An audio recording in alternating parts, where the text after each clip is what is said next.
Hello mga kalingap, magandang araw sa ating lahat kung saan bansa man tayo naroon ngayon, kamusta tayo. Ngayong mga kalingap, ngayong araw magbigay tayo na reaksyon dito sa video ni Kalingap Vincent. Pakisupport po si Kalingap Vincent Calyada sa kanya po itong video. Na hiniram natin, kumuha lang tayo ng video clip.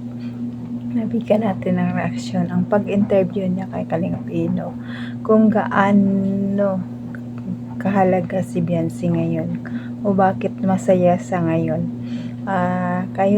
May video ako ipapakita sa inyo, kayo na lang ang humusga mga kalingap kung ano ang nakikita nyo kay Kalingap Ido sa kanyang mga sagot dito kay Vincent Calyada. Nakikita natin napakasaya niya at masaya ang kanyang mukha, no? Nakita naman natin na ibang-iba na siya ngayon kaysa noon. Ganyan talaga ka mga kalingap pag in love ng tao, no? Kaya tayo pag in love tayo, di ba? Kahit picture lang yan ng ating mahal sa buhay, message.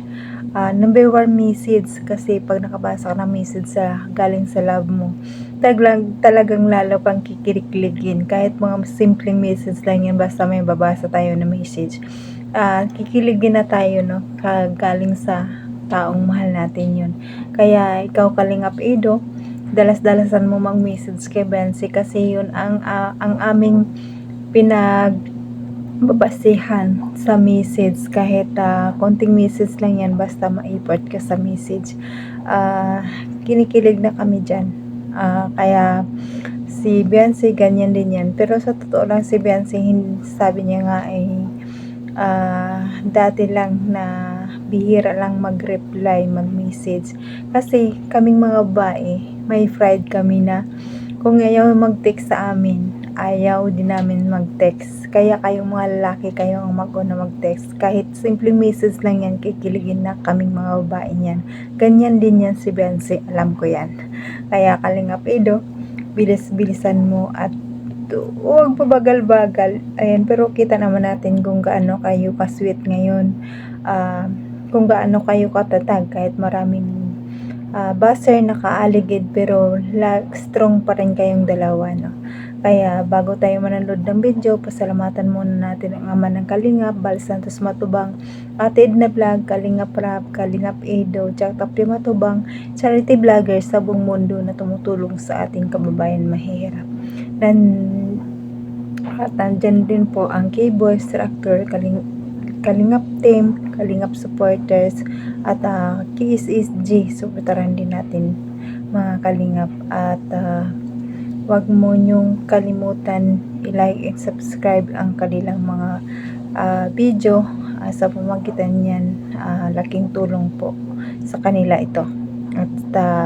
At sa aking channel, please subscribe and don't forget to hit the notification bell para update ka sa aking mga video. Ay ako mga kalingap, huwag niyong kalimutan, Mildred Hagisan Official, check ang channel ni Jasmine05 channel.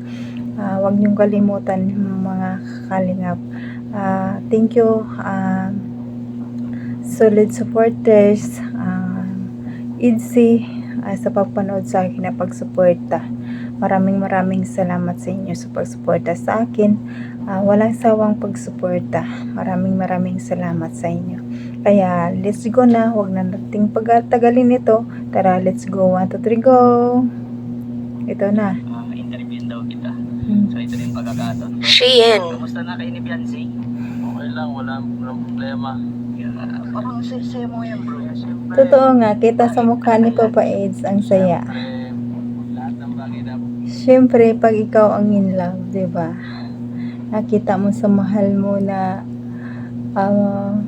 masaya kayong dalawa. Kahit picture niya lang, masaya na tayo. Kahit konting mensahe lang dyan, masaya na tayo. Kaya si Kalingap Ido, kitang-kita natin sa mukha niya ang napakasaya at ng aura niya ngayon. Masayahin talaga siya. masaya.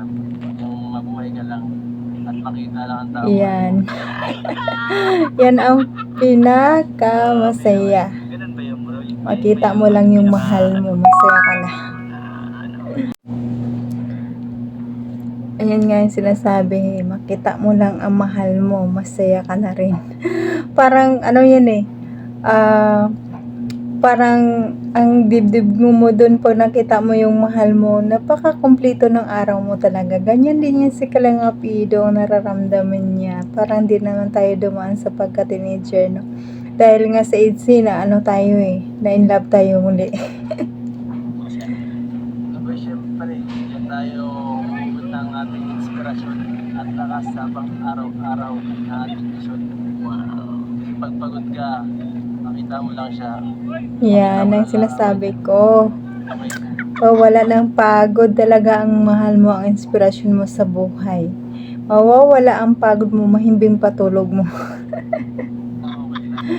Wow! Hindi na ba kahit dati na mahirap mag-reply sa'yo? Ha? Hindi na No comment. gaya dati na mahirap mag-reply. Tagal. Ngayon araw-araw na. No comment. Kasi yung pag-message sa ating mga babae, dadalasan talaga. Ayaw natin mag-message sa lalaki ang una. Kailangan antayin yung lalaki kasi dyan tayo kikinikilig sa message nila eh. Pag na-message sila sa atin, kahit simple lang message yan, basta may nabasa lang tayo galing sa kanya, di ba masaya tayo? Kikiligin pa tayo, di ba? Ganyan din yan. Kalingap Ido, dalas-dalasan mo ang pag-message kay Beyonce dahil yung message mo, yan ang nagpapasaya sa kanya araw-araw. Ganyan ka rin. Kasi bro, nasabi mo kasi mag-reply lang sa iyo. Masaya ka na. Ibig sabihin, halos segundo na ang replyan. Dati lang. So ayan ba ito? Siguro ngayon, segundo na, no? Siyempre, iba noon, iba naman ngayon. Siyempre, ang noon, hindi pa kayo. Pero ngayon, kayo na. Kaya, madalas na yan, segundo na.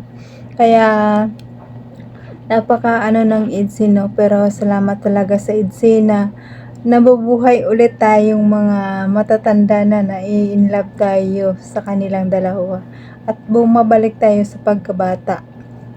No, sabi nga nila na na bumabalik tayo sa pagkabata kasi pag tuwing nakita natin sila, in love tayo. Parang ang sarap ma-in love pero hindi na pwede ma-in love eh. Iba na talaga yung bata ka pa kaysa noon. Pero hindi naman wala naman sa edad ng pagmamahal. Kahit matanda ka man o bata, pagmamahal. Pero iba talaga pag teenager pa ang mamahalan kaysa ngayon sa may edad na tayo. Pero katulad ko na single mom, focus na lang sa anak. Dito na lang tayo sa EDSI kikiligin. No? Kasi sawa na ako, pagod na ako. Kasi bihira na lang ang lalaking seryoso sa mga single mom, no. Kaya ang gagawin na lang natin, ma-inlove na lang tayo dito sa EDSI. Masaya pa tayo, di ba? Kaya dito na lang tayo o focus sa mga anak natin. Mas babawi tayo sa pagkukulang natin kasi dito tayo sa ibang bansa lumaki sila nang wala tayo. Kaya focus na lang tayo sa kanila, mas lalong kikiligin pa tayo kung natin yung mga anak natin, makabawi tayo sa kanila kasi ang hirap. Katulad ko, lumaki yung dalawang anak ko sa mama ko. Katulad ngayon, dalawa lang sila sa bahay. Kaya gusto ko namang bumawi sa kanila para maramdaman naman nila nandyan ako sa kanila, no? Iba talaga yung hands-on ka sa mga anak mo kaysa yung padala mo ng pera. Parang minsan masasabi nila na kailangan ko ang mama ko. Kaya ngayon, sabi ko sa sarili ko, last na lang ito, babawain ako sa mga anak ko. Ayan, hanggang dito naman mga kalingap ang ating message, ang ating video kasi mahaba na naman ito. Kaya salamatan muli natin ang ama ng Kalingap, Val Santos Matubang, at Edna Vlog, at sa lahat-lahat ng Kalingap team, Kalingap supporters, mga EDSI sa pag-suporta sa akin. Maraming salamat. I love you all.